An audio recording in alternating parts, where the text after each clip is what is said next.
What you're telling me is that music is about to stop, and we're going to be left holding the biggest bag of odorous excrement ever assembled in the history of capitalism. 1974, 1987, 92, 97, 2000, and whatever we want to call this. It's all just the same thing over and over. We can't help ourselves. I say when we sell. Hey, I say when we sell. Well, we are recording, and what if I'm not enjoying anything that's happening in this market right now? Because if you look at the price chart, we're in a big time bear market. I have the 1 month price chart up here. Look at this thing. Yeah, it's ugly. Gosh, I know it's ugly. That's really red. Yeah. Oh, and yeah, so we are recording the last trade. We got my co-hosts Tim Kotzman, Michael Tanguma, and Brian Cubellis. Gentlemen, how are we doing? I know Michael's under the weather, but other than that, how's everyone doing? Doing well. I'm ready for 100,000 again. It's been a little too long. Been a little too long in this range. I think Checkmate on Twitter posted some metric that he tracks, which is basically like the choppiness factor, which means just Bitcoin is oscillating in a range, and that spiked to an all-time high over the past couple weeks. So like this prolonged range that we're in is actually pretty unique in terms of Bitcoin's price history. And he's gone. Yeah, I guess we'll just let it keep rolling. Yeah, it's fine. Yeah, it's like the gold in Fort Knox, and it's gone. And it's gone. And you think they're actually going to do that? Are they going to audit Fort Knox? I hope they live stream it. I mean, that would be absolutely must-watch television. I mean, the most hilarious outcome is the most likely, so my prediction is within the next 4 weeks, you'll have a live stream of Fort Knox. I mean, both Trump and Elon have mentioned it pretty much every day this week, I'm pretty sure, of like, yeah, we just want to see if it's in there. I like the Will Smith or the Fresh Prince of Bel-Air when he goes into the living room and he looks around and it's empty. And they're just like, Where's it all at? Since Jackson, since we're looking at charts, this is the one that has me excited. I don't know if it's easy to pull up, but yeah, we got it. That looks good. Yeah, the year to date on gold up 12%, with Bitcoin only up 4%, and we kind of know what the leading indicator is there. So just a matter of time. Yeah, we had a conversation this week with Peter Groskopf of Argo, chairman of Argo, former CEO of Sprott, and thought it was a good conversation overall, but he was sharing a little bit of the short-term sentiment around the gold market and seemed to think that it is a bit overstretched or overheated at the moment, but went through all the structural reasons why he sees $4,000 per ounce of gold in the not too distant future. But I think what you're getting at, Michael, is that gold tends to be the canary in the coal mine for global liquidity. And I think that's kind of what we're seeing now is we're in a period of consolidation for Bitcoin. But what we're watching in the gold price, I think, is an indication of what is to come. I mean, do you guys have any thoughts about that? Have you been paying attention, Brian or Tim, to liquidity? Not so much on the liquidity front, but obviously been tracking gold and all the sort of intricacies of the market structure there that are causing some of the chaos in terms of the increased demand for physical delivery of gold. I think is at the crux of what's happening here. That's interesting that Peter was calling for $4,000 gold. Did he put a time frame on that? Because I think we referenced this a week or two ago. But like, what was it, Michael? Like every $30 move in gold is like, or was it $300 move in gold is like one market cap of Bitcoin? I think it was $300. Yeah. Yeah, that makes sense. $300 move was so he's calling for a 3 Bitcoin move.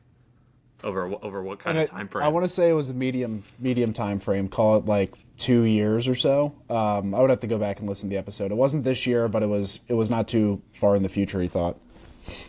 I gotta send them to you in our Slack, but there's a lot of deep rabbit hole threads going on Twitter where like commercial airlines bringing back gold from like London for the past like 3 months, and they're like sitting like in these airplanes. I don't know exactly. I haven't had the time to go down this rabbit hole, but yeah, there's definitely something with the physical delivery, and ultimately, something's happening. Well, yeah, the real tinfoil conspiracy, if we want to go there, is like they're flying the gold back to the U.S. to refill Fort Knox because Fort Knox is currently empty. Well, we'll see it on the live stream soon enough.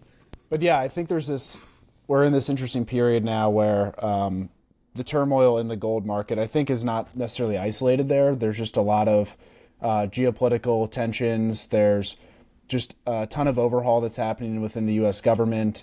And then you also, all the way over in Asia and China, there's gold trading that's exploding as well. So I just think that there's this overarching theme of moving away from U.S. treasuries. It ties into, obviously, just what will happen with stable coins and U.S. treasury demand there. I think that's ultimately the long game, or it is already kind of playing out, but that's the strategy for the U.S. treasury. But then we're seeing all these other nations, call the bluff, where it's like, all right, I'm getting debased year after year. It's getting worse and worse. I need to have something that's harder.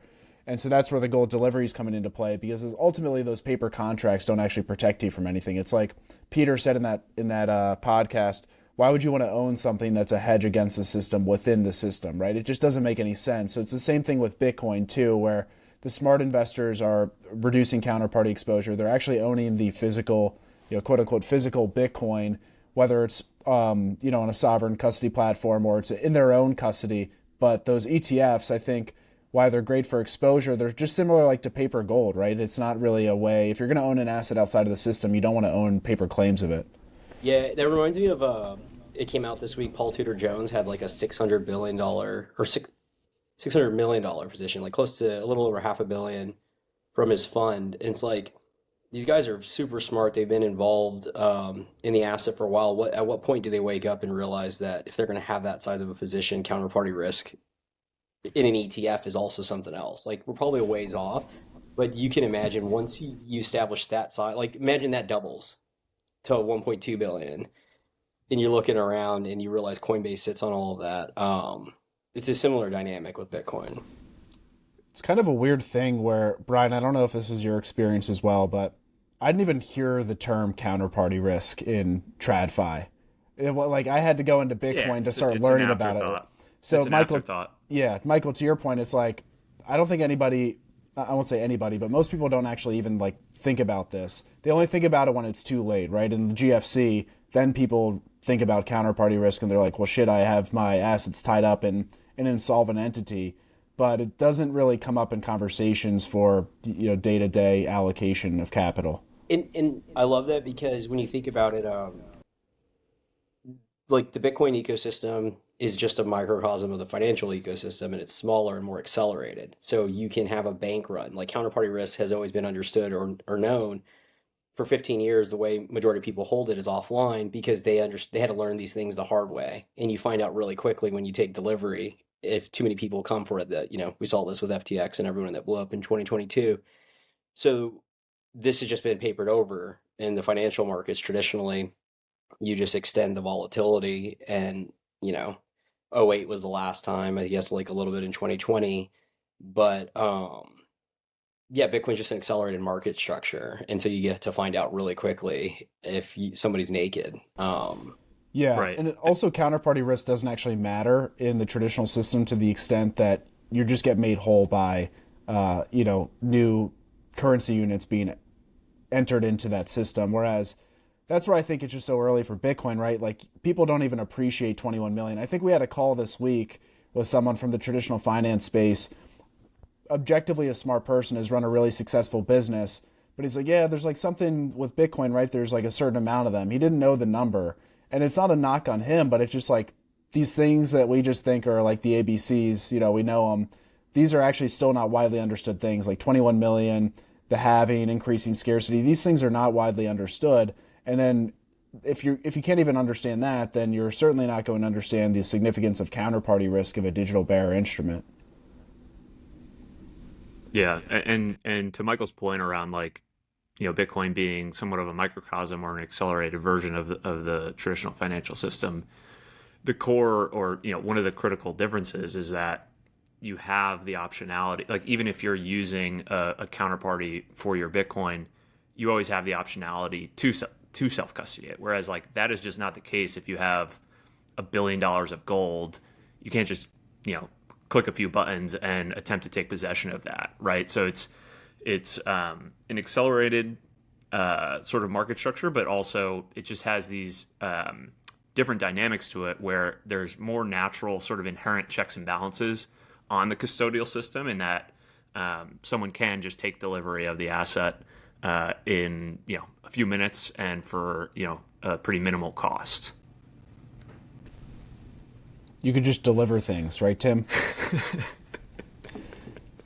One thing we go ahead, Michael. Actually, Tim, I'd be curious, not to won't divulge too much, but you mentioned you were having a conversation a few weeks ago, and you realized how early we were to like Bitcoin and multi-institution custody, because there was this like referencing proof of reserves and all of these things that were like, these thoughts of how the market structure will develop, when inherent to multi-institution custody is this notion of proof of reserves on chain. Just curious how you think about that, because on the treasury side, that's the one that makes the most sense in my mind, simply because in traditional finance, you have controls on a financial perspective, or from accounting and how you move funds. And right now, anybody holding Bitcoin on their treasury literally has to leave it on Coinbase, or they're going to hold it, offline on hardware devices, which also brings up a whole slew of other issues.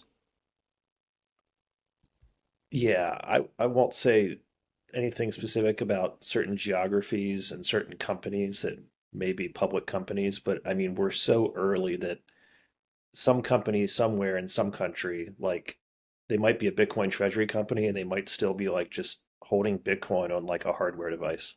like that would be shocking to me, but I think it's like not heard of, and then it's like this new thing, and then it's suddenly like everything in life. But like even right, you only have one ETF that actually has the online address, but it's a commingled address or a general address, however you want to phrase it. I think, yeah, like once the ball gets rolling and it becomes commonplace and everyone's like, oh yeah, like it's just right messaging and messaging and messaging, and then it would be like, oh yeah, like this is just like the best way to do it. Everybody knows that. But we're like a few months or a year away from that, I think. That's from my seat with, right? Like I think I told Jackson a couple days ago, like, I don't know. It was not too long ago. It's kind of embarrassing. Like I couldn't have told you the difference between like collaborative custody and multi-institution custody. So like, yeah, like I'm an idiot, but also we're early. So I think that's just, yeah, it's a lot for anyone to wrap their mind around. But if they don't even know how many total Bitcoin, like what the hard cap is, yeah, the difficulty, like just go ask somebody on the street, what's the Bitcoin difficulty adjustment? Like, what does it mean and how often does it happen? And they'll just like look at you like you're insane. I think one of the most shocking things we all cumulatively found this past year spending time in the Middle East was, because I think this is a notion to what you're saying, is the majority of big holders hold their Bitcoin on ledgers, and then they put them in like a central bank vault. Like that's the most sophisticated version of custody that exists in the market. So yeah, we're very early.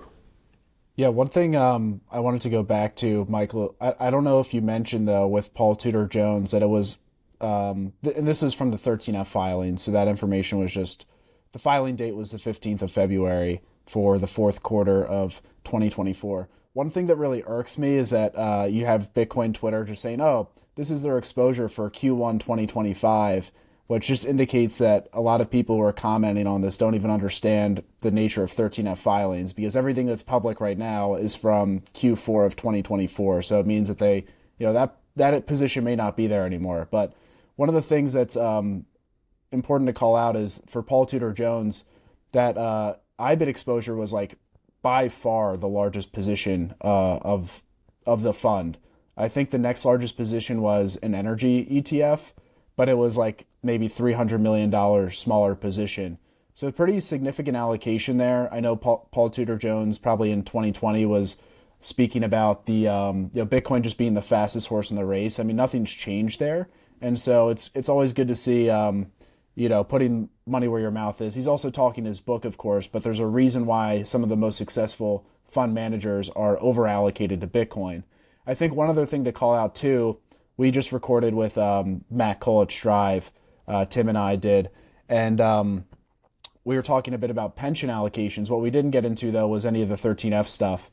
And Wisconsin's state pension fund boosted its IBIT position to over $300 million. So it's actually over 100% increase from Q3 to Q4. So I think just between the Trump administration taking office, or first winning the election, and that indication of increased regulatory clarity, of support, and then now him taking office in January, a lot of these confirmations within his cabinet are going to be bullish for Bitcoin.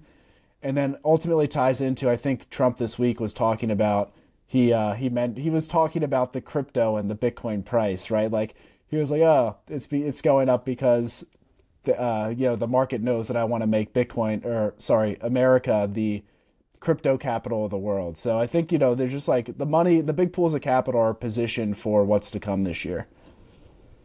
Yeah, I mean he's obviously doing a little probably a premature victory lap on saying Bitcoin's making all these all-time highs, but I don't think he's necessarily wrong. Like I think if we think about the parallel universe where he didn't win, I don't know, because I think you wouldn't have all of these cabinet confirmations that are very pro Bitcoin, pro crypto people, and you wouldn't have sort of the lifting of this the choke point stuff, all of this, everything we've been dealing with for the past 4 years. Like you wouldn't have that sort of reprieve from that status quo. So I don't think he's entirely wrong, but it is always funny to just see him take credit for everything. Who was the other big filing that came out about their MicroStrategy position? It was Cantor, right? Cantor Fitzgerald. Yeah, exactly. $1.03 billion in MSTR shares. Tim, what can you tell us about that? It's a lot of freaking shares. I mean, I don't know. Sometimes I have to calm myself down. When I was recording with Tad a few days ago, he texted me afterwards. He's like, Tim, that was great. You are memetic. And I'm like, I'm a meme? Maybe I need to calm down a little bit. But it's the former chairman of Cantor Fitzgerald is now the commerce secretary. Jump in where I'm wrong, right? With all these word soup and titles. And his company that he was just the chairman of owns $1 billion of MSTR. And he's in charge of this $37 quadrillion sovereign wealth fund that might come to be. And owns 5% of Tether. What you have Adam Back this morning saying, literally tweeting, you are not bullish enough. It sounds like Gladiator. Are we living in a simulation? What the F do you think's gonna happen in the next couple months? It's yeah, the best part about this, Tim, to say. I'm posting Adam Back videos where he's saying the bull run is not even really begun yet, and I'm not the bullish guy here. Adam Back's the bullish guy. Tim, I gotta. You literally wear an orange tie every day, Tim. You're obviously the most bullish one of the four of us. It's irresponsibly long. Tim, I have a very serious question to ask you. Are you gonna bring this energy? Are you coming to happy hour next Wednesday? I'm invited to a happy hour. We're hosting a happy hour, and Tim keeps playing coy that he may or may not have been invited. I just want to make sure you're going to bring this energy, because this is what we're going to need. This is just me, so yeah. Come hang out. It's gonna big be week. For those who aren't aware, Bitcoin Investor Week in New York City next week. I think the actual conference days are the Thursday, Friday, but there's a ton of events throughout the week. We will be co-hosting a private luncheon with Strive on Tuesday, and then we're having a happy hour with Arch, who we actually just announced. This will come out on Friday, but we just announced on Thursday that we partnered with Arch to provide lending services to our clients. And so super excited about that. And so we'll be hosting a happy hour with them. So if anybody's in New York next week and wants to connect with us, please reach out. Yeah, not to dox Tim, but he took out a loan to buy more ties, so he didn't have to sell them.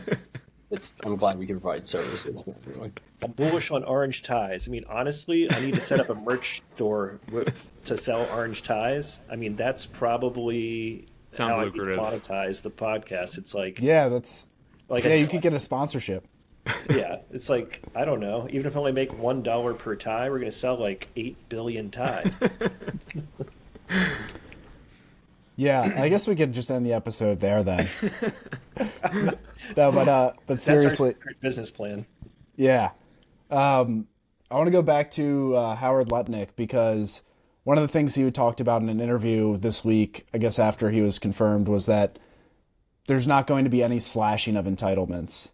And so one thing to call out is that with DOGE, right, there's all this discussion and some action about what can DOGE do to reduce the spending of the U.S. government. It actually doesn't even matter, because while there's $37 trillion of debt at the federal level, there's like $200 trillion of entitlements. And so if those aren't going to be addressed in any way, that just means that there's literally the only way to pay those back is just to create more dollars. And so we're talking a bit about this, but it's ultimately, I think, it's one of the more concerning things, I think, at the most macro level, is that a lot of people who are relying on entitlement programs to eventually retire are either not ever going to be able to retire, or they will retire but then outlive their retirement because what they were relying on is something that could be printed into oblivion. And so that's ultimately why I think someone actually I'm going to address the comment on the last trade a couple weeks ago. Someone was like, oh, why are you guys excited about states adopting Bitcoin or the government adopting Bitcoin? Like, why don't we just let people buy it with, their otherwise would be tax dollars? And the answer is because most people don't buy it, right? Like, most people don't actually have the time or have the interest to figure out what's going on here. And most people admittedly don't have the time. Like you call it like the bottom like 25% or 50% of the US, like they're struggling to get by. We're in a very privileged position to be just like chopping it up here. And so like those people have to, like, they're working multiple jobs in many cases. They don't have time to be listening to Bitcoin podcasts. They're not listening to the Bitcoin Treasuries podcast, Tim. And so the thing why this is important is because ultimately institutions will have to adopt Bitcoin on behalf of their constituents, because most people will actually not have the time or the ability or the money to figure this out. And so I actually think it's an incredibly good thing to see these institutions stepping in. A, it doesn't impact your ability to own Bitcoin however you want to own it. B, it's for the greater good if these institutions have Bitcoin, as long as they're using that, right, for the benefit of their constituents. That's exactly, very well put. And that's something that I admittedly early on in getting into Bitcoin, I was naive in believing, oh, we got to get the lower class into Bitcoin and don't care about getting others rich, and really learned quickly like this notion of emerging markets and frontier markets is all a LARP in the Bitcoin space, because at the end of the day, one large sovereign fund, one large state, country getting involved makes all the is 100 to 1,000x more impactful than a million people in some random country adopting it to like stack some sats. Like at the end of the day, you have to add to the liquidity profile. The price appreciates, awareness gets there. We know that we only need X percentage of penetration for the rest of the market to like catch up and then just start to adopt it. So you need those flows to be very large. And the beauty of this is a positive sum game, because there's no dumping on anyone. Like the asset appreciates, they can still buy, they benefit from a fixed supply, their purchasing power is secured, and nobody talks about this and nobody understands that. It's why we focus on what we focus on here, is because you have to support large holders, whether it's state sovereigns, countries, high net worth individuals, institutions, and then you can naturally build a business to go down market, but you can't start the other way.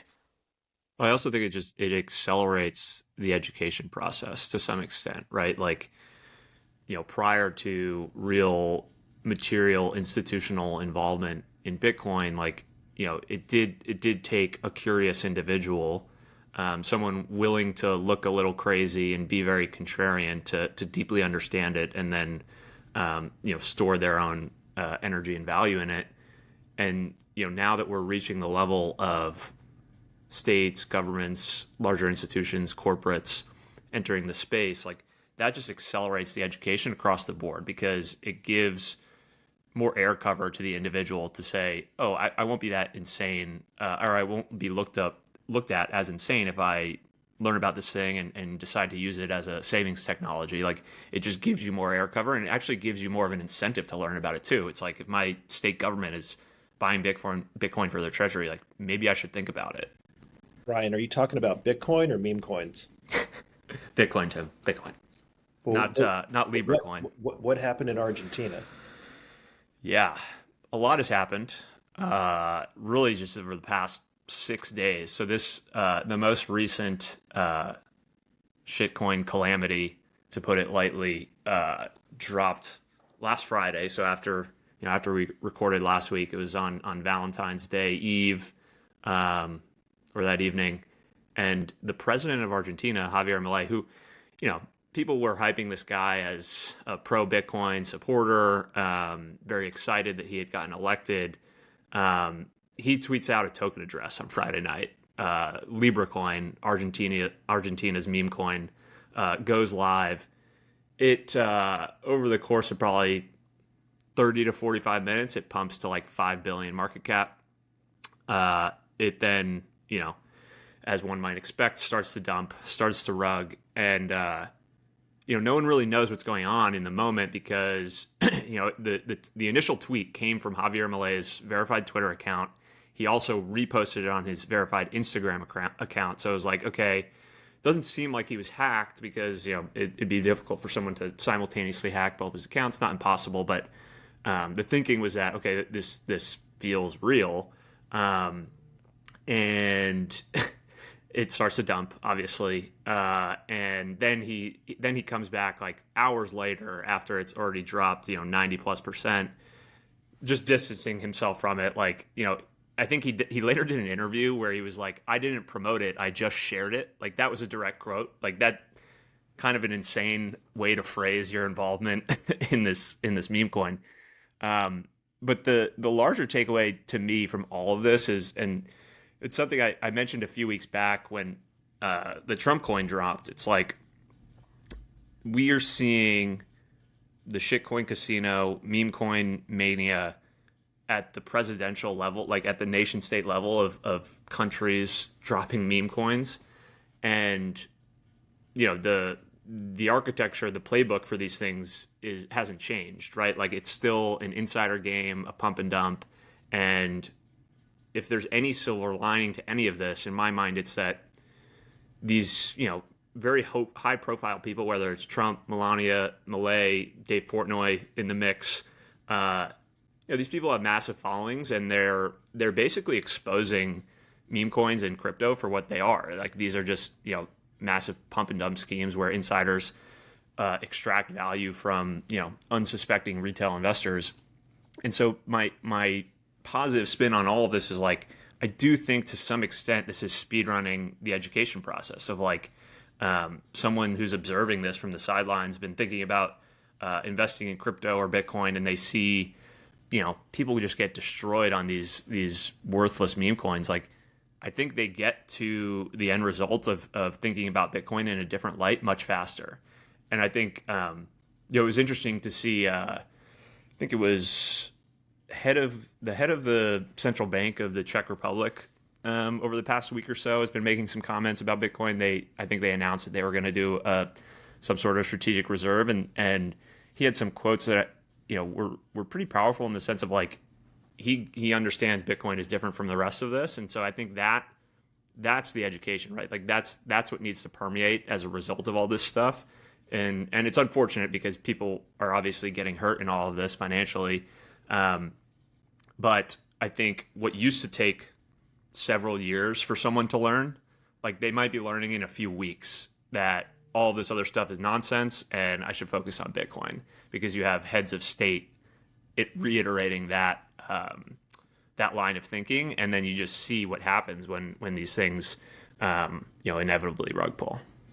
Well, I really want that to be true, and I hope it is. I would take partially the other side, just in the sense of people just see things collapse and they just conflate them for all the same, right? People know Bitcoin is volatile, and so when they see another meme coin, they just assume it's all like speculative. So I don't know, like I think if somebody's educated or on the cursory, like looked at the asset class and wondered what's the difference, I think to your point, it's probably an easier path to saying, okay, this thing's real and the others. But if it's just like somebody on the outside perspective looking at digital assets, they probably just think it's all like a big Ponzi because everything just crashes.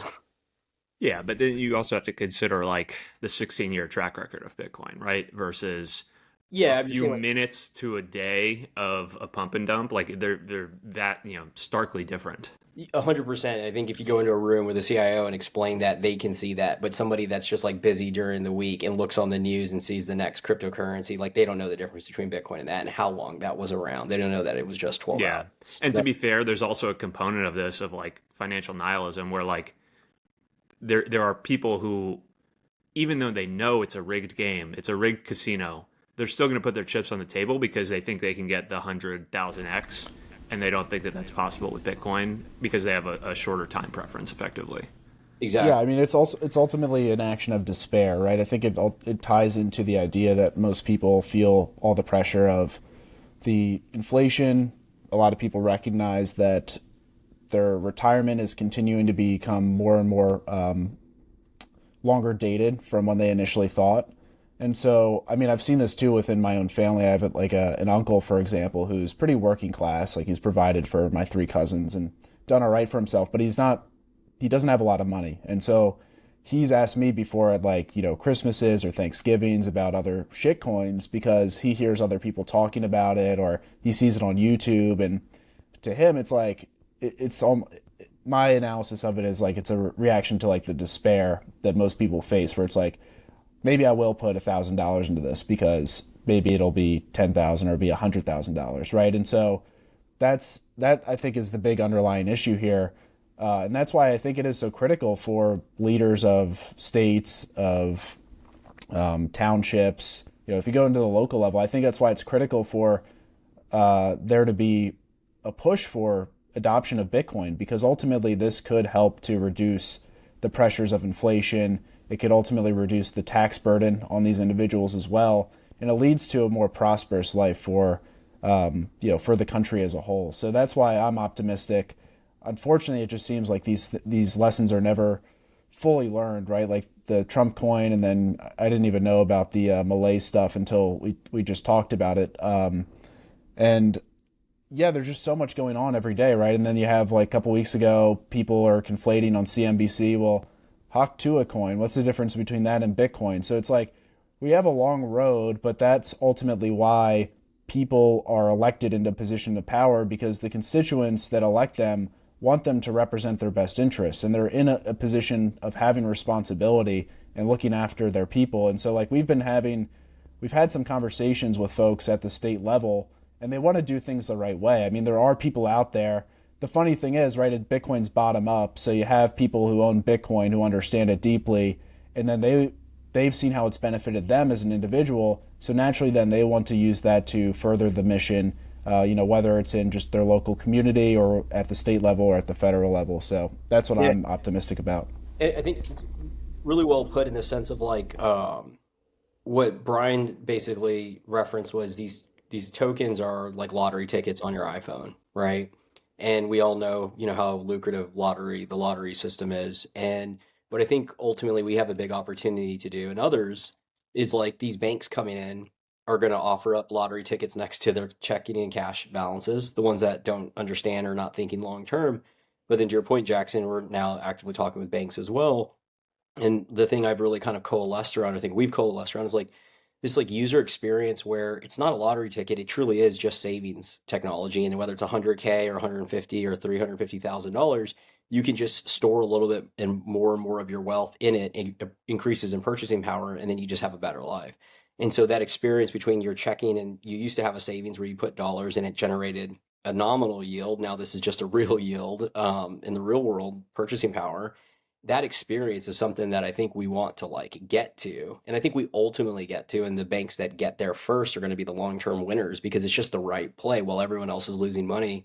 you're able to preserve your purchasing power, have a nice experience, and then just better your life is something that's going to be exciting to see play out, because I don't see like many other ways to make this happen, where historically it's been, oh, I got to go to a Coinbase or another third party firm, have to buy it. Seems speculative. I got to figure out how to custody it. Just imagining your banking experience, you direct deposit, buy some Bitcoin, sits there. It's a like very clean way to just manage your finances. Yeah, I totally agree. It's clean. It's also essential too, because most of these people don't have brokerage accounts. They don't have, retirement accounts. And so, Michael, to your point, they may only the extent they interact with financial institutions is they have maybe a community bank where they're getting some very small percent of interest on their checking account, and then their savings account is marginally higher. But we all know that we're in an environment now where that is ultimately still a negative real yield. That wasn't always the case. I mean, people could actually save in U.S. Treasuries at some point and not be like totally debased out of their what little or maybe large amount of retirement money that they have. But now you just can't do that. I mean, like, I have a Chase account that I keep barely any money in at all, but they pay 0% on checking accounts. So that's what most people are up against, right? Like, they have the bank account. That's where they have maybe some emergency funds. If they could access Bitcoin, whether it's just 1% or 5% of their savings directly there, that's a huge improvement upon what they already have.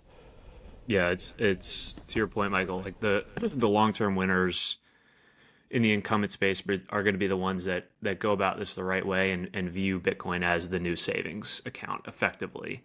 But part of that is also avoiding putting the shiny gambling token right next to that. And so I think, that's what's going to destroy your reputation over the long term is putting people in things that, are in the broader crypto space that are going to underperform Bitcoin meaningfully over time. And I think part of the problem right now is like these people still can't distinguish, you have people calling like blue chip cryptos and including like Ethereum and Solana in there. And it's like, if we want to really strip this back to reality, it's like those other coins are no different than meme coins. Like, in my mind, like going back to, speed running the education, part of the reason that education process has been longer historically is because these alternative blockchains, these other cryptocurrencies, have done a pretty effective job in sort of masquerading as decentralized or promising all these different forms of utility, to where they can sort of get away with the scam longer, right? And so it takes longer for someone to realize that it's bullshit. Whereas with these, actual just worthless meme coins, like it's a faster process to realize it's bullshit. But like all these alternative blockchains are no different in the sense of they have the same sort of insider dynamics, lack of sort of credible neutrality, people who are in control as opposed to being truly distributed and decentralized. So, I think that's where people are going to, put their hand on the stove ultimately in the incumbent TradFi space, is by not realizing that these alternative blockchains are the same thing as Trump coin. They're the same thing as Libra coin. And the funny part, I was thinking about, like, I've never experienced, and I was wondering if we've ever seen a disparity in education or like asymmetric information and realizing this. And we haven't, and the reason why is because we've never here, or like in the past 100, if not 1,000 years, have lived while money has been monetized or been created in real time.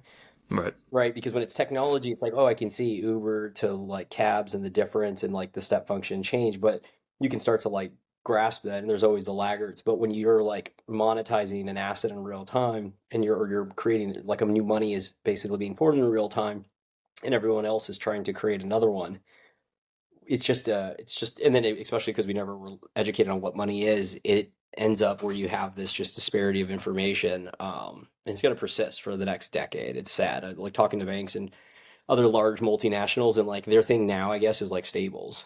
Like they're just really excited about stable coins. Yeah. There was a good tweet I saw today. I'm not sure who this person is. Juthica on Twitter tweeted, "There will never be another fair launch like Bitcoin because you can never recreate the environment where everyone had access to, but nobody cared about such a thing."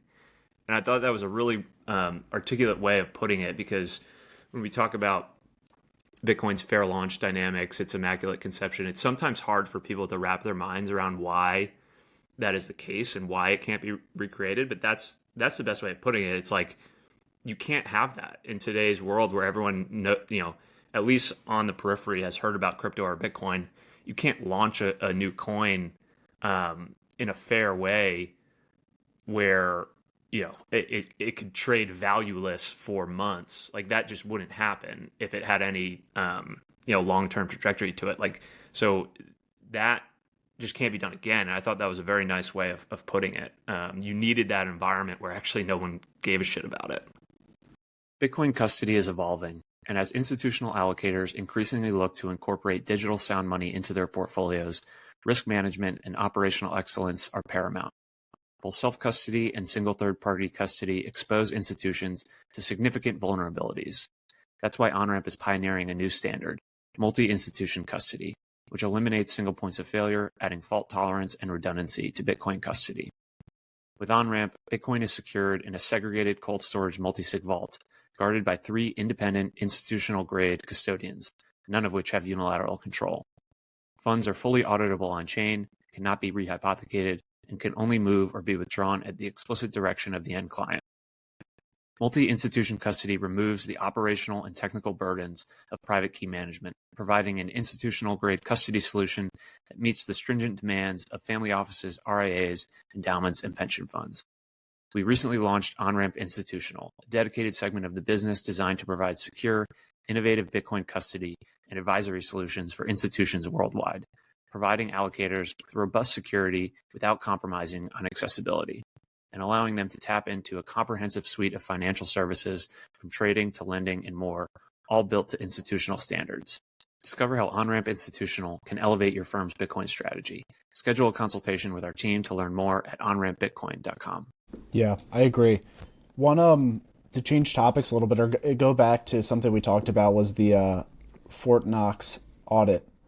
Do you guys think that, I think it was the, what's his name, Walker from the Bitcoin podcast had an interesting tweet about just the idea that this could be almost staged to the sense that people know that there's not actually the amount of gold that we say there is or claim there is in Fort Knox, and by opening up that door or that Pandora's box, then we can use that as a way to accelerate the push for a national strategic Bitcoin reserve. Do you guys think that holds any credibility?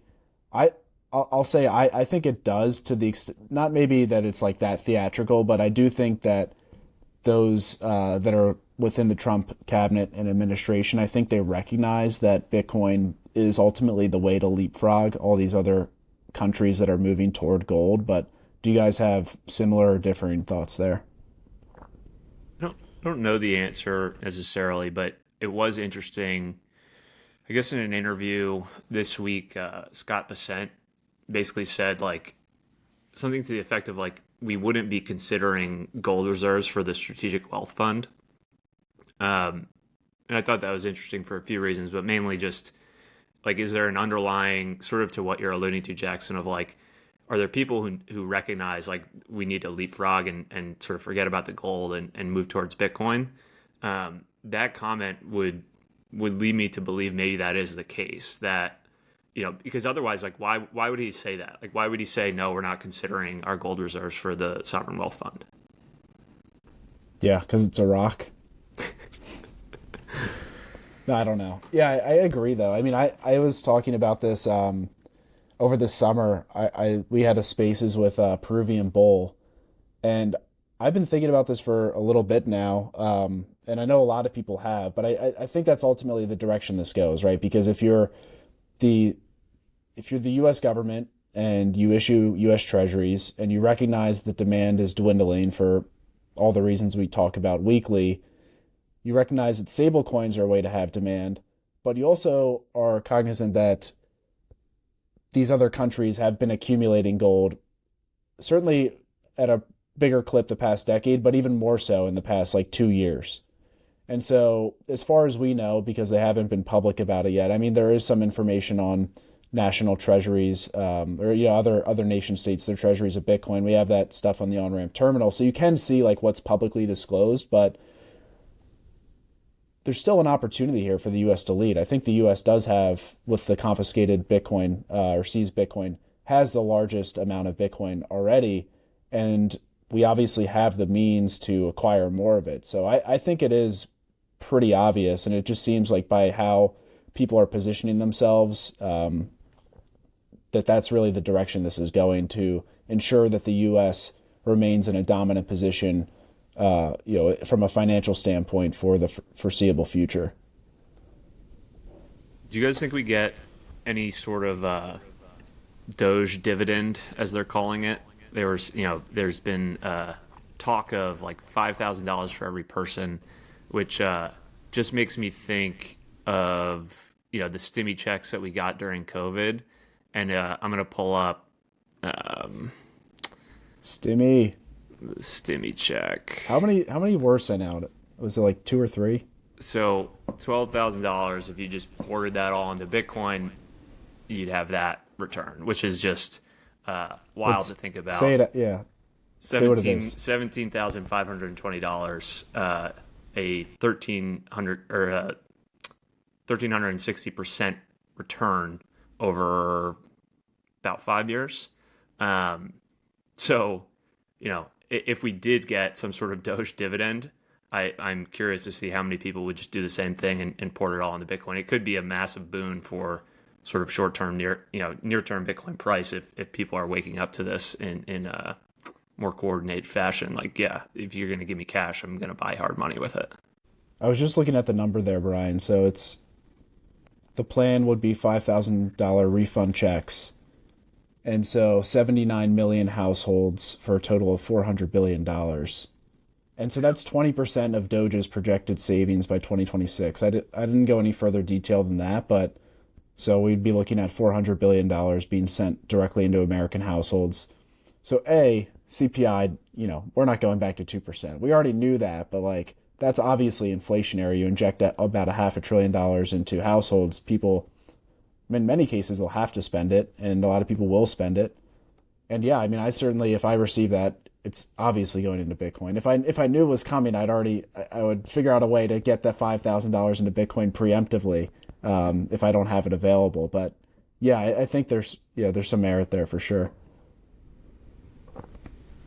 Tim, would you port it into MicroStrategy? I would probably put it into Bitcoin in my on-ramp account and then take a loan against it and put that cash into MicroStrategy. There you go. That point. Levered to the gills. Anything new? Any worthy updates on the strategy front, Tim? I know there was a new convert put out this morning. I think I haven't done any other follow-ups around the STRK, like the strike instrument. Any updates from your end on just following strategy and everything they're doing? Yeah, I don't know that there's any update on strike. I think they need a few weeks to a few months to kind of get that market and certain thresholds check in the box before they can get an ATM on that. But as you mentioned, they have somewhere between a $2 and $2.3 billion convert that is priced and out the door and should be closed by end of tomorrow based on all the filings. So probably some Bitcoin being bought, if not today or tomorrow, this weekend. This just came out, or it was tweeted about this is the positions they increased from Cantor. So there's obviously the one we talked about with MicroStrategy. But you could see Mara, Coinbase increased the iShares, Grayscale, and Fidelity, and Bitwise positions. So they're basically all in on Bitcoin. And Ethereum, so I guess they're ready to ride down the Ethereum position to zero. They're trying to throw a little smoke out there that it's a smoke screen. It'll be very interesting to see we haven't talked about that, but the CFTC, SEC, and OCC all having heads now that were former, I believe all execs at digital asset firms.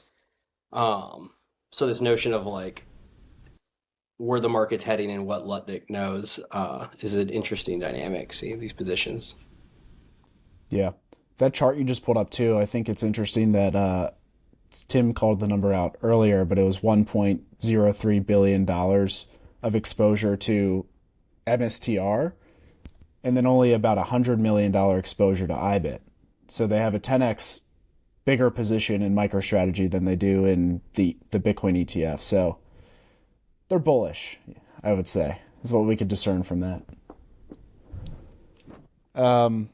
Tim, I told you this was coming, so you better have something ready for us. But you're tweeting out earlier this week, and you have been. You think $1 million Bitcoin by the end of 2025, and you were as bold to say 2 million by the end of 2026. So that would totally go against the historical cycles that we've seen. So I think you're implying that there's a super cycle upon us. But what would you say to kind of back the sentiment that you're sharing there?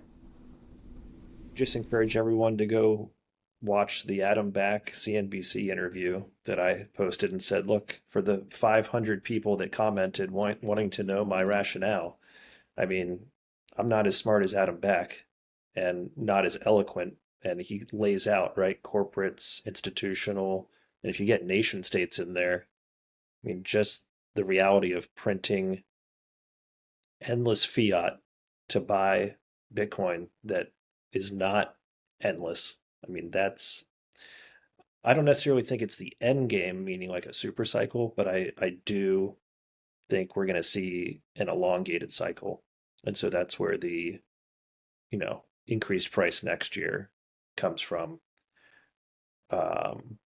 Yeah, I mean, everything that you guys were just talking about, like the sovereign wealth fund, I think it would be a little disappointing and people would just kind of move on. It would not be part of the conversation as much if they said, oh, yeah, we're going to put our gold reserves in this new sovereign wealth fund. It's like, all right, well, we don't need wrapped gold in a new fund. We already have the gold. So they're, Brian, to your point, Besant's probably like just moving the conversation forward. Like, well, if we're going to have a sovereign wealth fund, we've never had one before. Let's actually make it something that's going to make the golden age of America and all these things that all these guys keep saying. And then is there anyone more controversial on the entire planet than Trump and Elon? So like every single day you get a headline and like, again, the most hilarious outcomes, probably the most likely, right? Live stream of Fort Knox and abolishing the IRS because you don't need an IRS if you have an ERS, right? And the interesting thing is, just speaking for myself, I mean, I'm on a learning journey. And so as these different voices on social media, not so much mainstream media, talk through their hot takes on, should there be a DOGE dividend? Maybe not. Why not? And you just see what's happening. I mean, it's all like published information, but when you put it all together, and not to beat a dead horse, but like, I honestly kind of can't believe that Adam Back tweeted, "You are not bullish enough today." Right? Everybody gives Gladiator so much shit. And you have like the guy that invented Hashcash saying you're not bullish enough. I mean, I don't know what more people would need. And again, like I'm not saying $10 million or 100 or $1 billion Bitcoin by next year. I mean, historically, you want to talk about cycles. I mean, you only have to go back 2 cycles to see a 10 or 20x. And that's a 10 and 20x. So yeah, I think it's fun to be excited. I'm excited because I'm learning every single day. And I'm encouraged by where we're going because I don't see any data points that would lead me not to be encouraged as to where we're going. Some people use the term bullish.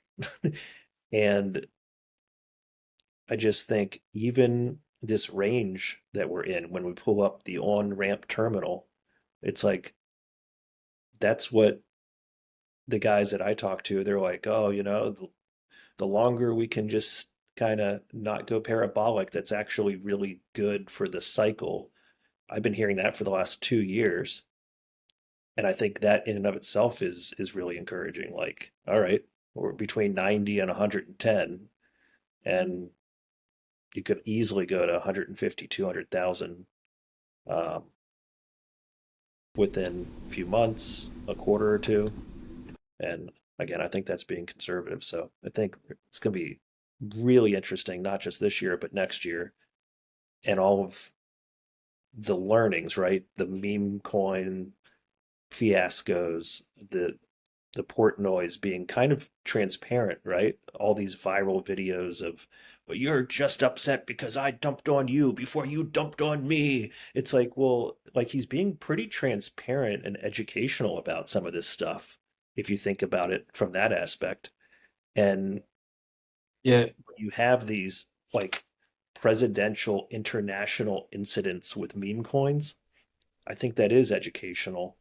So I think it's all for the good of Bitcoin, anyways. So yeah, lots to be excited about.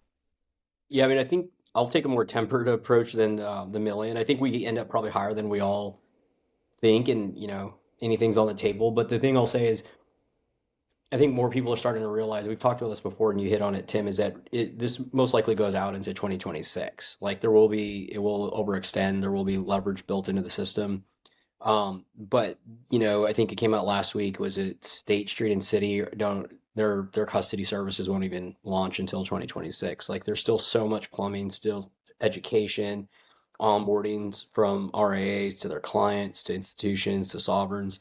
So yeah, I definitely think that we're going to see like a longer cycle than just a general blow off top in the next like 2 quarters. And the other note you mentioned about the most interesting path is generally the one we seem to be taking. So just on that notion alone, you could imagine that we get some crazy numbers just because everything else has seemed to be going crazy everywhere around us.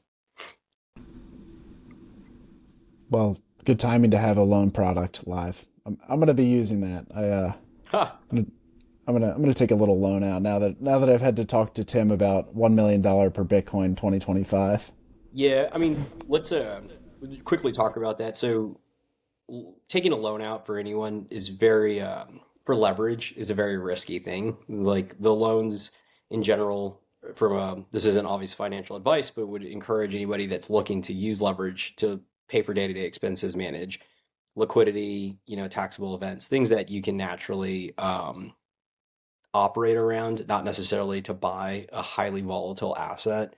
My previous firm, we were the only retail lender left standing. We took a very conservative approach to how we let clients lend against the asset. It's what we're doing similarly here. But at the end of the day, everyone has to make their own decisions. And so we will educate and talk clients through it. And this is partially Jackson's being transparent. He's been thinking about taking out a loan. I told him, let's talk in New York and just explain, just how to think about it and why you should or shouldn't do it. But yeah, it's not a thing to play with, really. Like you have to really understand what you're doing, because this is why we exist. Wall Street's going to come in and offer loan products, and they're going to get wild with it, because they're going to, let's say our interest rates are going to be higher than most firms. It's going to be simply because we do not rehypothecate the asset. It's segregated. And most firms, as they step into the space, are going to offer lower interest rates, but they're going to be relending the asset. And so nominally it'll look cheaper, but risk adjusted, it's going to be insanely more expensive, because you ultimately may never have your Bitcoin again. And people had to learn that the hard way with FTX, BlockFi, Celsius. And so we're always going to take a conservative approach. We're always going to educate clients. So always happy to talk about it, but that's just an important thing, no matter if you use us or anyone else, is Bitcoin's super volatile, and as quick as you can, take out a loan, as quick you can get margin called. And if you don't have the ability to make that, you can lose your Bitcoin. Yeah. And I'm happy to use this platform to be transparent. I mean, I'm just thinking about it for like a small percentage of my overall Bitcoin allocation. I wouldn't want to get over my skis on the loan. And the only reason why I'd consider it is because of how we've set it up with Arch. Like, I would not want my collateral to be rehypothecated. I'd want to be able to always audit it on chain 24/7. And the reason why I'm even thinking about it is because I think Bitcoin is massively mispriced at $97,000 or $98,000 per Bitcoin. And so I'm obviously bullish, but it's like we kind of have this edge just building businesses in the space, having to pay attention to all the things that are going on. Most people are not paying attention. Like, there's plenty of other things that you could pay attention to that is happening with the Trump administration outside of Bitcoin, right? So like, we're taking this nuanced view that we're focusing really heavily on one asset class, and we have this alpha by paying attention to everything that's going on in the ecosystem. And because of that, I think it is mispriced. Of course, I have a long-term time horizon. We could take a loan out for up to 2 years. So I think for me, it makes a lot of sense because I'd like to buy a little bit of more Bitcoin, and I would want to do it in a responsible way. So I wouldn't want to go take any smart contract risk or, get a lower rate on the loan because it's being rehypothecated. I don't want to mess with that. I want to make sure that the collateral is bulletproof and it's exactly where I want it to be. Yeah. I mean, not to go too far in the weeds, but we're going to talk with the Arch guys are fantastic. We're going to have a podcast with them in New York. The caveat to that is there's no such thing as a free lunch. So like in the same way we say people pay for custody and their peace of mind and like how they sleep at night, when you have leverage, you're ultimately going to experience volatile market and you're not going to sleep very good because the market, you can potentially be market called multiple times. And then at the end of the day, the thing that sounds easy and it's the hardest part is when do you exit a position? Because if the price is 750,000, you think it's going to go to 1.2 and it cuts in half. So that's just like, it's not like a free lunch. You're going to have to manage it. So this is speaking from somebody that's very much not had a free lunch.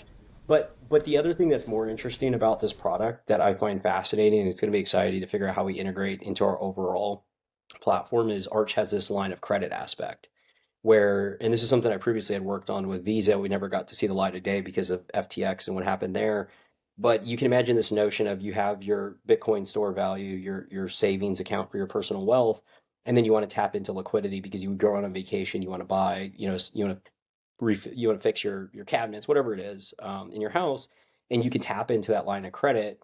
You can manage like tapping the line of credit, paying in cash, or using your credit card to put things down, then get points, pay that line of credit off the credit card. Like there's different ways to manage that where opening up liquidity is going to be something that's huge this cycle. And I think it's in my opinion a more healthy way to use leverage than to just buy more Bitcoin. But again, everyone's going to do what they want to do. It's just there's no such thing as a free lunch. Well, the biggest issue I have would be losing sleep because, as you guys know, I like my sleep. I like to go to bed early. So, if anything would have me reconsider, it'd be not sleeping as well. Yeah, you can't have a sleepy Jackson. Yeah. Tim, how do you think about leverage? I don't think it's appropriate for this podcast. Well, yeah. There you go. If you want to hear about Tim's leverage, you can come to the happy hour next Wednesday. We're hosting with Arch. We'll have that online and social if you want to try to join us. Yeah, and for anyone who's based in New York as well, or will be in town for the Bitcoin Investor Week, just feel free to reach out to us at OnRamp or to Tim, Bitcoin Treasuries podcast. We'll have a lot of things going on there. It should be a great conference. We're looking forward to it. So please get in touch if you'll be around. If you've been listening to the show, it would be a lot of fun to get to meet in person. Gentlemen, I think we'll wrap it there. Good week. Nice to see you all. Tim, like the orange tie. Keep it up. And we'll see you next week. Thanks, boys. Thanks for listening to this week's episode of the show. If you found the information valuable, please share the episode with a friend or leave a rating on your favorite podcast app. All the links we discussed in today's show will be in the show notes inside your podcast app. Before we finish, a quick reminder that OnRamp Media is for informational and entertainment purposes only, and nothing should be construed as investment or legal advice. Regardless of where you are on your Bitcoin journey, we'd love to hear from you. Visit onrampbitcoin.com/contact to schedule a consultation with one of our private client advisors.